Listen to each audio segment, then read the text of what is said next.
Hello sir చెప్పండి. Madam, చెప్పండి. Actually నాకు అంటే మీ వీడియోస్ చూస్తున్నాను మేడం నేను. ఓకే. అట్లా అని చూసి ఫోన్ చేసి ఇంతకుముందు కాల్ చేసిన అంటే కట్ చేసింది మీరు ఒకసారి కట్ చేసి ఒకసారి ఎత్తలేదు. అవునవును సార్, అవును. మార్నింగ్ కోర్టులో చిన్న వర్క్ ఉంటే అది చూసే టైంకి మీరు కాల్ చేసినట్టున్నారు. ఇప్పుడు కంప్లీట్ అయింది, అదే చెప్పండి. ఏం లేదు మేడం, అంటే ఒక మా భార్య నాది ప్రాబ్లం మేడం. మీకు మీకు మా వీడియోస్ చూసే కాస్త ధైర్యం వచ్చిందా? సీరియస్ గా మేడం, మంచిగా అనిపించింది. అందరూ భయపడిపోవడం, జైలుకి వెళ్ళిపోతామా అనుకోవడం, లేకపోతే చాలా మంది సూసైడ్ కూడా చేసుకున్నారు మన లా పాయింట్ లో. నిజంగానే మీరు చెప్తున్నారు కదా, ఇది చూస్తాను మేడం నేను. చాలా ధైర్యాన్ని కలిగి ఉండాలి సార్ ఫస్ట్. ఎందుకంటే అందరి ఫోన్లో నేను లిఫ్ట్ చేయలేని పరిస్థితి ఉండొచ్చు, లిఫ్ట్ చేసే అవకాశం ఉండకపోవచ్చు. So what ever it may be, సమస్య ఏదైనా ఒకటే సొల్యూషన్, ధైర్యంగా ఉండడం, ధైర్యంగా ఎదుర్కోవడం. అంటే తప్పు చేసినటువంటి ఆడదే అంత ధైర్యంగా ఉంటే ఏ తప్పు చేయనటువంటి మరి మీరెందుకు భయపడాలి అనేది నా ఉద్దేశం. అవును మేడం, కరెక్టే. కానీ ఆ ఫీలింగ్ ఎట్లా అనిపిస్తుంది అంటే అసలు చెప్పలేము మేడం. ఆ ఫీలింగ్ అసలు కొంచెం మంచిగా అనిపించదు మేడం. అసలు ఏం చేయకుండా వాళ్ళు ఇట్లా చేయడము ప్రాబ్లం. ఇప్పుడు మీ లైఫ్ లో మీకేం సమస్య వచ్చింది? అయితే నా పేరు మేడం. అయితే నేను హైదరాబాద్ లో ఉంటాను. నా పెళ్ళి 2.5 years అయింది మేడం. అయితే ఆమె బాగానే చూసుకున్నాను నేను. అయితే ఆమెకి ఏంటంటే ఎంగేజ్మెంట్ అయినాక ఆమె ఇష్టం లేదని చెప్పిండే మేడం. అయితే మా వాళ్ళు పెద్దవాళ్ళు ఏం చెప్తారంటే, అంటే కూర్చున్న 10 మంది కూర్చొని మాట్లాడడం ఇష్టమా లేదా, మరి పెద్ద చేసుకున్నాక ప్రాబ్లం అవుతుంది అంటే ఆమె వద్దు అని చెప్పింది. అయితే అయినా మా వాళ్ళు పెద్దవాళ్ళు ఏం చేశారంటే, మా వాళ్ళు అంటే నార్మల్ గా కూర్చున్న వాళ్ళందరూ ఉండి అమ్మాయి కోపంలో అయిపోయింది, భయపడుతుంది పెళ్ళి అంటే, అదంటే కాదు నువ్వు చేసుకోవాలంటే సరే అని చేసుకున్నాను మేడం నేను. మా రిలేటివ్సే వాళ్ళు, మా అత్తయ్య కూతురు అంటది. అంటే మా డాడీ వాళ్ళ కజిన్ సిస్టర్ అన్నమాట మా అత్తయ్య. అయితే తన పెళ్ళైనాక ఏమైంది, 1 month కి ఆమె మళ్ళీ గొడవ పెట్టుకుంది మేడం. గొడవ అయింది, ఆమె చేయి కట్ చేసుకోవడం లాంటివి చేసింది. నాకు భయం వేసి ఆ రోజు ఒక దెబ్బ కొట్టినా నేను. ఇక అంతే మేడం, అప్పటి నుంచి 2.5 years అప్పటి నుంచి ఇప్పటిదాకా ఒక మాట తిట్టలే, ఒక దెబ్బ కొట్టాలి. అయితే ఆమె నా మీద రీసెంట్ గా కేసు పెట్టింది మేడం. ఇంట్లో ఉండట్లేదు. అట్లా నేను ఏం చేసిన అంటే సపరేట్ రూమ్ తీసుకున్నా మేడం. సపరేట్ రూమ్ తీసుకుని పేరెంట్స్ కి దూరంగా ఉంటున్నా. 4 months అవుతుంది. అయినా కూడా ఆమె ఉండట్లేదు మేడం సరిగ్గా. ఇక ఏదో ఒక దగ్గర ఇష్యూ, ఏదో ఒకటి. యాక్చువల్ ఏమైందంటే బయటకు వచ్చినాక డాడీకి. మీకు ఏమన్నా పిల్లలా అండి? అవును, పాప ఉంది మేడం నాకు. ఒక పాప ఉంది. పేరెంట్స్ నుంచి మీరు యాక్చువల్లీ దూరంగా కూడా ఉన్నారు. ఆమెకు నచ్చట్లేదని నేను 4-5 months సపరేట్, జనవరి నుంచి సపరేట్ ఉండే జూన్ దాకా. అయితే డాడీకి నేను సపరేట్ వచ్చినాక డాడీకి హార్ట్ స్ట్రోక్ వచ్చింది. ఇక మళ్ళీ ఏమైందంటే బాగానే ఉండే ఆమె. నేను డాడీతో కొంచెం మళ్ళీ తిరిగేసరికి మళ్ళా మొన్న రీసెంట్ గా జూన్ లో ఇష్యూ స్టార్ట్ చేసింది మేడం. ఇలా అయితే ఏమైంది, ఇక ఆమె కేసు పెట్టింది మేడం నా పైన, మా చెల్లె పైన, మా మమ్మీ పైన. మేడం ఒక్కోసారి కూడా ఆమె నాకు అసలు అన్నం కూడా పెట్టదు మేడం. కంచంలో టీ కూడా నేను పెట్టుకొని తాగుతాను. ఎందుకంటే ఆమెకి ఎందుకు పని చెప్పాలి. ఆమె కొంచెం పెళ్ళైన కంచె నాకు అర్థమైంది, కొంచెం ఆమె ఏదో ఫీల్ అవుతుంది. ఇక ఆమెకు ప్రైవసీ మొత్తం ఇచ్చేసాను, ఆమె ఇష్టం ఏమైనా ఇస్తాను. ఇక ఏ ఫంక్షన్స్ కి వెళ్ళినా నాకేం చెప్పదు. వాళ్ళ ఇంటికి వెళ్తుంది, అటు నుంచి అటు వెళ్ళిపోతుంది. అయితే నేను ప్రతి దగ్గర ఆమెకి ఎప్పుడైనా నో అని చెప్పలే మేడం. ఎప్పుడు ఏమైందో తెలియట్లేదు అసలు. ఆమెకు నా దగ్గర ఏం నచ్చట్లేదు తెలియట్లేదు. ఆమెకు సపరేట్ ఉందామంటే సపరేట్ వచ్చేసినాము. ఒక్కరోజు కూడా ఏం చూడలేదు. కానీ మా చెల్లెని, మా మమ్మీని, మా డాడీని, నన్ను నలుగురి పైన 498 పెట్టింది మేడం. పెట్టి ఎన్ని నెలలు అయింది? 1 month అయింది మేడం పెట్టి 1 month అయింది. కౌన్సిలింగ్ ఏమన్నా ఇచ్చారండి? ఇచ్చారు మేడం కౌన్సిలింగ్. అయితే నేను ఏం చెప్పినా అంటే, మేడం మా దగ్గరికి రమ్మను, మేము ఇప్పుడు సపరేట్ ఉన్నాం కదా, డాడీకి వెళ్తే బాగాలేదు, డాడీ సెట్ అయిందా కొంచెం ఇంట్లో ఉంటామంటే అవి నేను రాను, రివర్స్ అని ఇస్తానని కలిసి అయితే రాను, అవసరం లేదు నాకు నువ్వు అని పిఎస్ఐ మాట్లాడుతున్నా. మేడం ఏం చెప్తున్నారు అంటే సపరేట్ ఉండు అంటే. ఇంకోటి ఏంటంటే మేము ఫైనాన్షియల్ కొంచెం వీక్ అయిపోయినాం మేడం. ఇప్పుడు సపరేట్ అంటే ఇప్పుడు నా రెంట్, డాడీ వర్క్ ఏం చేయడు, నేను కన్స్ట్రక్షన్ చేస్తాను మేడం. డాడీ అదే ఇస్తుండే. ఇక డాడీకి కొంచెం సడన్ గా వచ్చేసింది, అసలు ఏం ఎగ్జిస్ట్ లేకుండా ఎందుకో సడన్ గా అయిపోయింది అట్లా. ఇక నా వల్ల అవ్వట్లేదు. ఇప్పుడు 2 ఇల్లు హ్యాండిల్ చేయడం కాదు, ఒక దగ్గర ఉందాం, సెట్ అయినాక చూస్తున్నా బయటకు వస్తామంటే ఆమె అవసరం లేదు నేను రాను అని అంటుంది. ఇప్పుడు మీరు వేరే కాపురమే పెట్టారు కదా, కాదని అంటున్నారా, రానంటుందా? రానంటుంది మేడం. ఆమె నేను ఒక్క దెబ్బ కొట్టలే, తిట్లే మేడం. ఆమె పోలీసులు పిలిచి. ఇప్పుడు మీకు కొంచెం ఫైనాన్షియల్ ఇబ్బంది ఉండి మీరు 2 మేనేజ్ చేసుకోలేక వెళ్ళిపోదాం అంటున్నారు మీరు. ఒక్క దగ్గరికి అయిదాము అన్న. అది కూడా ఇష్యూ అయినాకనే ఇంకా ఇప్పుడు సపరేట్ ఉంటే కూడా ఆమె అట్లా చేస్తుంది. ఇలా మీరు మీ తండ్రి గారి దగ్గరికి వెళ్ళిపోయే బదులు మీ భార్య గారిని ఒక 10 లక్షలు తీసుకురమ్మనొచ్చుగా మేడం. నేను ఒక్క మాట అనలే మేడం. ఇప్పుడు డబ్బు కోసమే కదా మళ్ళీ మీ తల్లిదండ్రుల దగ్గరికి వెళ్ళిపోతుంది, మేనేజ్ చేయలేకే కదా. అవును. ఆవిడికి అక్కడికి వెళ్ళడం ఇష్టం లేదు. అట్లాంటప్పుడు ఓ పెద్ద కుప్ప తీసుకురావచ్చు, ఒక 5 లక్షలు ఒక 10 లక్షలు తీసుకొచ్చి పడేస్తే రెంట్ కరెంటు. రూపాయి అడగలే మేడం, ఆమె డబ్బులు అడుగుతాడు అది దాని కేసు పెట్టింది మేడం. అలా రాసింది అందులో. మీరు అడగలేదు కాబట్టే అలా కేసు పెట్టింది, అడుగుంటే అలా పెట్టుండేది కాదు. మీరు నిజాయితీగా ఉండడమే అన్ని సమస్యలకి ఒక ప్రాబ్లం అయిపోయింది. మీరే టీ పెట్టుకోవడం, మీరే కాఫీ పెట్టుకోవడం, మీరే అన్ని పనులు చేసుకోవడం, ₹1 అడగకుండా ఉండడం. అంత చిన్న పిల్ల అంత మాటలు మాట్లాడుతుంటే నాకైతే నోరే వస్తలే మేడం. ఆ పోలీస్ స్టేషన్ అంటే ఏందో నాకు ఒక ఫీలింగ్ మేడం. పోలీస్ స్టేషన్ కి అందరూ బయట చూస్తాం కదా, కొందరు అబ్బాయిలు తాగడము, కొట్టడము. సో అది తప్పు. నా లైఫ్ లో అట్లాంటివి ఉండకూడదు అనే ఉద్దేశంతో నేను ఉన్నా. కానీ ఏమైతుందంటే నా లైఫ్ లో అనుకునే మొత్తం నాకు ఆపోజిట్ అయిపోతుంది.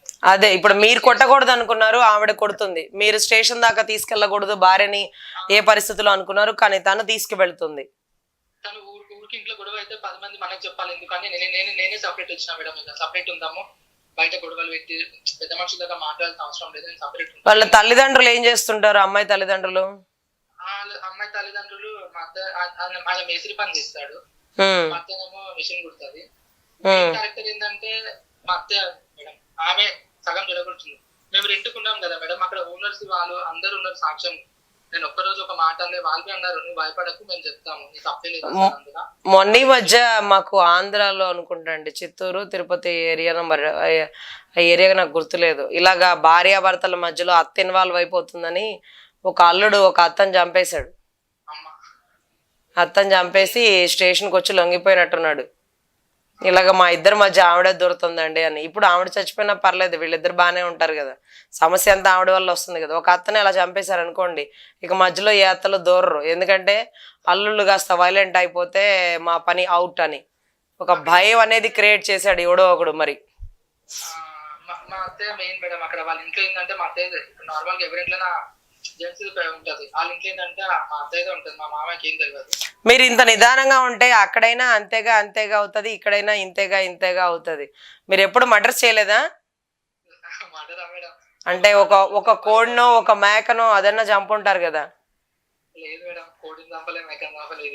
ముందు అలా ప్రాక్టీస్ అవ్వండి, చిన్నగా కోళ్ళ మీద మేకల మీద ప్రయోగాలు చేస్తూ మీ అత్త ఎదురుగా ఉన్నప్పుడు చెప్పండి, ఇలాగా చిన్నగా అడ్వాన్స్ అవుతాను, చిన్న జంతువు నుంచి పెద్ద జంతువు, పెద్ద జంతువు నుంచి ఇంకా పెద్ద జంతువుకి అని ఒక ట్రయల్ వేయండి. లేకపోతే ఎన్నాళ్ళు సార్ ఈ అరాచకం? మీరే తగ్గుండాలి, మీరే కాంప్రమైజ్ అవ్వాలి. తప్పు చేస్తే తను పెడితే కరెక్టే మేడం, అది నాకు అప్పుడు ఆ ఫీలింగ్ ఉండదు. కానీ తను నేను చేయను. సార్ మీకు తెలుసా, తప్పు చేసిన ఏ మగవాడి మీద ఏ భార్య కంప్లైంట్ పెట్టలేదు. ఎంతమంది పల్లెల్లో తాగుబోతోళ్ళు ఉంటున్నారు చూస్తున్నారు కదా మీ కళ్ళ ముందు. మీరంటే ఒక ఇంజనీర్ స్థాయి,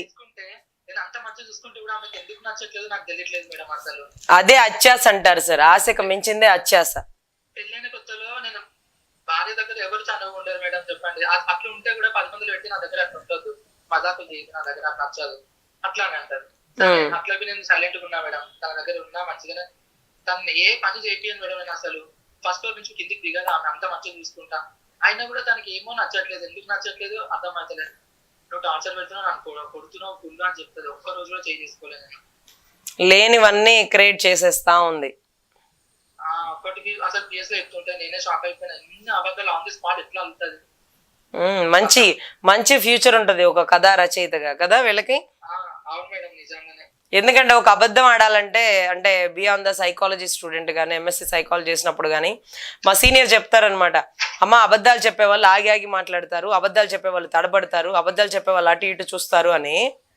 కానీ అనర్గళంగా అబద్ధాలు ఆడగల వాళ్ళు ఆడపిల్లలే, అది కూడా 498A కేసులో, అది కూడా పోలీస్ స్టేషన్లో ఎస్ఐల ముందు.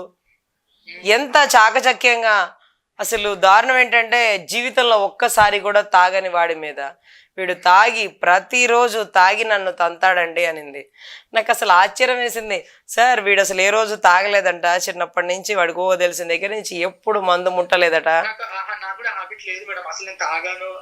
అయితే వాడు చెప్పాడు, టెస్ట్ చేయించండి, నా బాడీ మొత్తంలో ఇన్ని సంవత్సరాల్లో ఎక్కడన్నా ఒక్క ఆల్కహాలిక్ ఉన్నా నేను ఒప్పుకుంటాను అనేసి. అంటే ఒక అనర్గళంగా అనమాట. వీడి తాగొచ్చి ఎలా మాట్లాడతాడో తెలుసా సార్. తాగొచ్చి పక్కింటి వాళ్ళ తలుపులు కొట్టా సార్.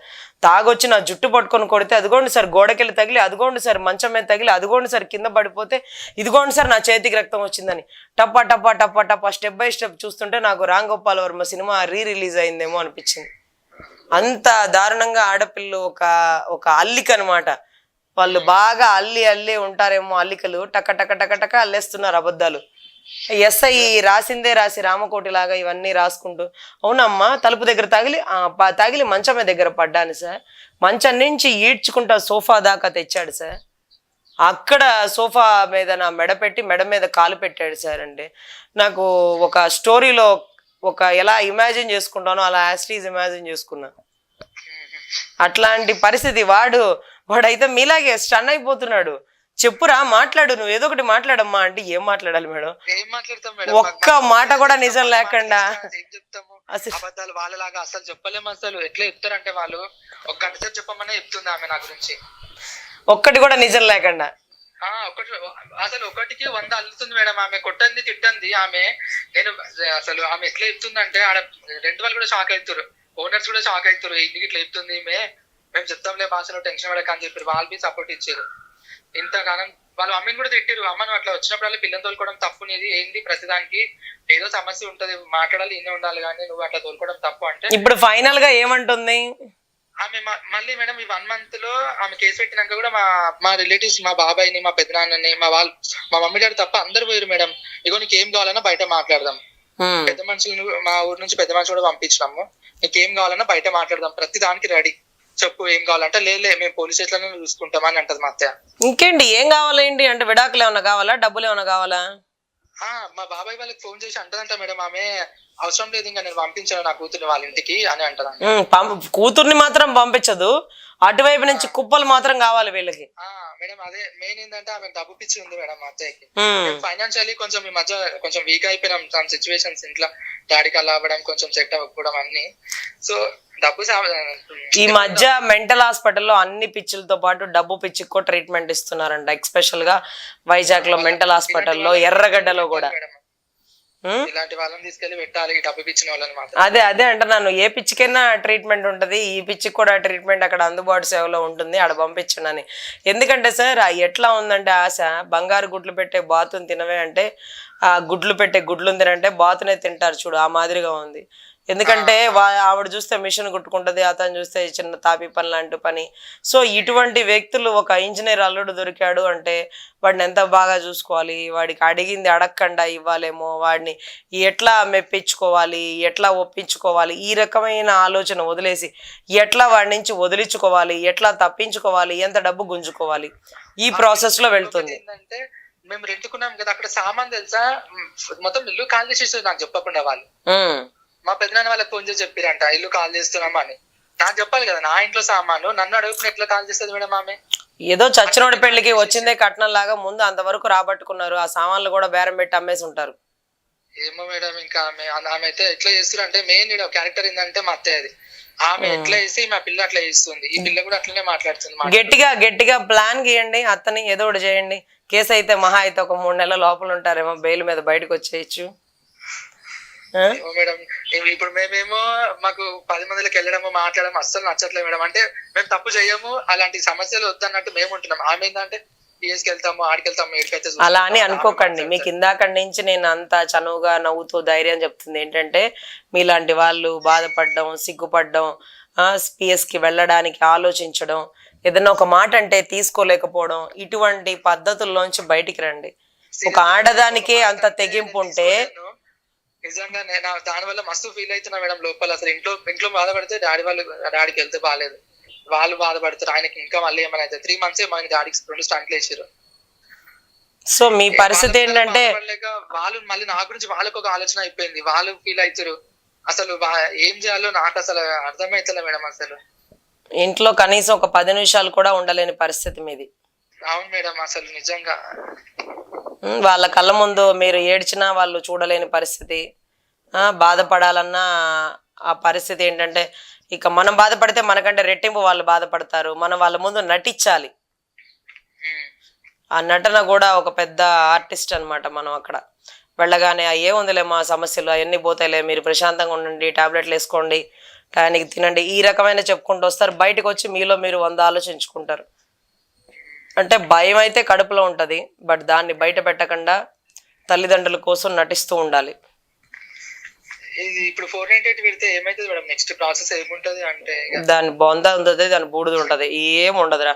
498 పెట్టి అది సాగదీసి చివర్లో ఆ కేసు తప్పుడు కేసు అని కొట్టేస్తారు. ప్రతి కేసులో అదే జరుగుతుంది. ఎందుకంటే నన్ను చంపబోయారు, నన్ను తిట్టారు, నా దగ్గర నుంచి ఇంత కట్నం లాక్కున్నారు, వీటన్నిటికీ ఎవిడెన్స్ ఉండదు. ఎవిడెన్స్ లేని ఆధారాలు కన్సిడర్ చెయ్యవు. అందులోనూ బియాండ్ ద ఎంక్వైరీ మీరు అటువంటి పర్సన్స్ కాదు. ఎంక్వైరీ చేసుకోమని మేము పిటిషన్ వేసినాం మేడం. మళ్ళీ మీరు కావాలంటే ఫిజికల్ గా పోలీస్ వాళ్ళు వెళ్ళి ఇక్కడ ఎంక్వైరీ చేసుకోండి, మేము ఎంటుకున్నామో అక్కడ కనుక్కోండి అని కూడా చెప్పినాం మేడం. అదే కదా, పెళ్లి కాకముందు ఎలా ఉన్నాము, పెళ్లి అయిన తర్వాత ఎలా ఉన్నాము, ఎక్కడైనా తాగి లేటుగా వస్తున్నానా, లేకపోతే ఇంకోటి ఈ వర్షన్ అంతా కూడా ఆలోచించండి. ప్రాపర్ గా తీసుకున్నా. నాకు తాగడం అలవాటు కానీ ఏ అలవాటు లేదు అసలు. ఆమెనే చెప్తుంది మేడం, తాగడు, అమ్మాయిలు అలవాటు లేదు, ఫ్రెండ్స్ లేరు ఎక్కువ, మళ్ళీ చెప్తుంది. మళ్ళీ ఫైనల్ గా మాత్రం కొడుతుంటాడు అంటది. కొడతాడు, తిడతాడు, ఫుల్ టార్చర్ పెడతాడు ఇంట్లో నన్ను అంటాడు. సరే, ఇప్పుడు ఆవిడ ఎట్లన్నా పొమ్మనండి. గోల పిల్లలు పాప బాబా? పాప మేడం. నేను పాప ఆమె ఉండట్లేదనే పాప కోసం అని, ఇక పాప లైఫ్ ఖరాబ్ అవుతుంది, మేము సపరేట్ ఉంటానే బయటకు వచ్చేసినాము. ఆమె ఇంట్లో ఉండట్లేదని అట్లపి ఆమె అవసరం లేదు అని వెళ్ళిపోతుంది. నువ్వు అవసరం లేదు నాకు డైరెక్ట్ చెప్తుంది మేడం. ఆ ఫీలింగ్, ఆ మాట అంటే అసలు ఎట్లా అనిపిస్తుంది. నువ్వు అవసరం లేదు అంటే నేను ఇన్ని రోజులు పెళ్లి చేసుకొని బయటకు వచ్చి పేరెంట్స్ ని కాదని అయినా కూడా ఆమెకి ఎందుకు నచ్చట్లేదు, అవసరం లేదని డైరెక్ట్ చెప్తుంది మేడం. నాకు అవసరం లేదు, నాకు ఇష్టం లేదు, మా వాళ్ళు చెప్పి చేసారు పెళ్లి నాకు అని అని అంటది. బయట అబ్బాయిలు బాగాలేరు చేసుకో అని ఆ రోజు చెప్పారు కాబట్టి నేను పెళ్లి చేసుకోను నేను అని ఇట్లాంటి విషయాలు మాట్లాడుతుంది నాతో. సో నచ్చకపోవడానికి, నచ్చడానికి సినిమా హీరో లాగా ప్రతి భర్త ఉండడు. రాజును చూసిన కంటితో మొగుడిని చూస్తే మొట్ట బుద్ధి అవుతుందని ఒక సామెత ఉంటది. అంటే రాజులాగా ఏ మగాడు ఉండడు. రాజు అంటే రాజే, ఎవడో ఒకడు ఉంటాడు. అందరూ అలాగే ఉండాలంటే అవుదు కదా. సో మీరు ఇంత ప్రేమను పంచినా, ఇన్ని ఫెసిలిటీస్ ఇచ్చినా ఎందుకో నచ్చట్లేదు. మీకు అర్థం కాక మీ బాధ. వేరే కాపురం పెట్టారు, అన్ని ఫెసిలిటీస్ ఇచ్చారు, ఫస్ట్ ఫ్లోర్ లోంచి కింద కూడా రాకుండా టీలు మీరే పెట్టుకొని, కూరలు మీరే వండుకొని, పార్సిల్ తెచ్చుకొని, ఇలా అన్ని ఇచ్చినా కూడా నాలో ఏంటి లోపం ఏదో తెలియట్లేదు. ఆమె ఎందుకు అట్లా ఇస్తుందో, ఆమెకు అసలు ఇష్టం లేకపోతే ఫస్ట్ చెప్పాల్సిండే గట్టిగా. ఆ రోజే పెళ్లి చేసుకోకముందే నాకు ఇష్టం లేదు అతను. ఏదో గంతక దగ్గర బోంతా మీకు కూడా ఎవరో ఒకళ్ళు దొరుకుండే వాళ్ళేమో కదా ఆవిడ కాకపోతే. ఇష్టం లేకుండా పెద్దవాళ్ళు చేసేటటువంటి బలవంత పెళ్లిళ్ళకి ఈ ఆడపిల్లలు చేసుకున్న వాళ్ళని టార్చర్ పెట్టి ఏదో ఒక రకంగా వదిలించుకొని వాళ్ళ దగ్గర నుంచి ఒక పెద్ద మూట తీసుకొని వెళ్ళిపోయి మళ్ళీ వాళ్ళకి ఇష్టమైన లవ్వర్తో యథాతథమైన జీవితాలు గడుపుతా, ఒకవేళ మీలాంటి దౌర్భాగ్యులు ఏం చేసినా వదలకుండా ఇంకా ఇష్టపడి చూసుకుంటాము, ఎంత బాధనైనా భరిస్తానంటే ప్రియుడితో చెప్పి ఒక ప్లాన్ గీసి ఇతన్నే చంపించి ఏదో భర్త చనిపోతే ఒక భార్య కూర్చొని కాళ్ళ దగ్గర కూర్చొని ఏడుస్తున్నటువంటి డ్రామాలు చేసి మిమ్మల్ని పంపించేసి ఒక 6 నెలల తర్వాత మంచి ఫ్రెష్గా మీ దగ్గర నుంచి వచ్చేటువంటి బెనిఫిట్స్, ఉద్యోగాలు, ఆస్తులు అన్నీ తీసుకొని ప్రియుడితో జంపు. ఇటువంటివన్నీ చూస్తున్నా బయట నడుస్తాడు కాడు పరిగెట్టేస్తున్నాయి. సో ఈ రకమైన పరిస్థితిలో ఎవరు ఏ పరిస్థితిలో ఉన్నారో వాళ్ళకి వాళ్ళు ఆలోచించుకోవాలి. ఎందుకంటే మామూలు డ్రామాలు కాదు, ఇదంతా ఒక ఫ్యామిలీ డ్రామా. అవును, మొత్తం వాళ్ళ ఫ్యామిలీ అయితే డ్రామా ఆడుతుంది మేడం. ఇక్కడ మెయిన్ మా క్యారెక్టర్ మా అత్తయ్య, తర్వాత మా భార్య, వీళ్ళిద్దరు. అన్నిట్లో వీళ్ళను మీ అత్త మీద మీరు మీ అత్తతో ఒకసారి వెళ్ళి గొడవ పడండి. నేనేమన్నా నీతో నా సంసారం చేసేది నా భార్యతో కదా, మధ్యలో నీ ప్రగల్భాలు ఏంటని. ఏమంటుంది తెలుసా, ఏమన్నదంటే అబ్బాయే కాదు సంసారం వేసలేడు లోపల, పెళ్ళైన స్టార్టింగ్ ఏమి చేయకోసుకుంటే అట్లా మాట్లాడుతుంది మేడం. ఆవిడ ఎందుకు చేయి కోసుకుందంటే అలాగే ఆవిడ పేక కోసేసుకుంటే మళ్ళీ కేసు అయ్యేది, తలకాయ నొప్పి. మేడం నిజంగా నేను మొన్న కేసు అయినాక అప్పటి నుంచి నేను నాకు కూడా లోపల నిజంగా చెప్తున్నా భయం తీసుకుంది. మేము అప్పుడు చేయి కోసుకోవడం, ఇప్పుడు నేను కొట్టక ముందుకు కొట్టినా అని పిఎస్ లో వెళ్ళి భయపెడతారు. ఇప్పుడు ఆవిడ చేయి కోసుకున్నా, ఆవిడ పేక కోసుకున్నా మీకేదో ఇబ్బంది అయిపోతుందని మీరు గుర్తుపెట్టుకోండి. ఒకవేళ ఆవిడ ఏమి కోసుకున్నా, ఆవిడ చనిపోయినా ఒక 30 రోజులు లోపల ఉంటారు. తర్వాత మీ ప్రమేయం ఏమీ లేదని తెలుస్తుంది, ఆటోమేటిక్గా మీరు బయటకు వచ్చేస్తారు. కానీ మిమ్మల్ని భయపెట్టడానికి వాళ్ళు చేసేటటువంటి చర్యలు, మీలో భయాన్ని క్యాష్ చేసుకొని ఇదిగో చెయ్యి కోసుకున్నాడు అల్లుడు గారు, భయపడ్డారా, ఇంకోసారి దగ్గరకు వస్తే చెయ్యి కోసుకుంటాను అని వీళ్ళు రెచ్చగొడతారు. సో మీరు భయపడకండి, ఏమీ కాదు సార్. ఆవిడ ఏదైనా సూసైడ్ చేసుకొని చనిపోయినా కానీ మీకు ఏమీ కాదు. కానీ వాళ్ళు చనిపోరు, మిమ్మల్ని భయపెడతారు అంతే. అవును, కరెక్ట్, చంపుతారు మమ్మల్ని అంతే. దానికి నేను ఆలోచించి మైండ్ మొత్తం ఖరాబ్ అయిపోతుంది. అసలు ఏంటి ఇంత మంచిగా ఉన్నా కూడా ఏమైనా నచ్చట్లేదు కదా, ఉంటది కదా మేడం లోపల.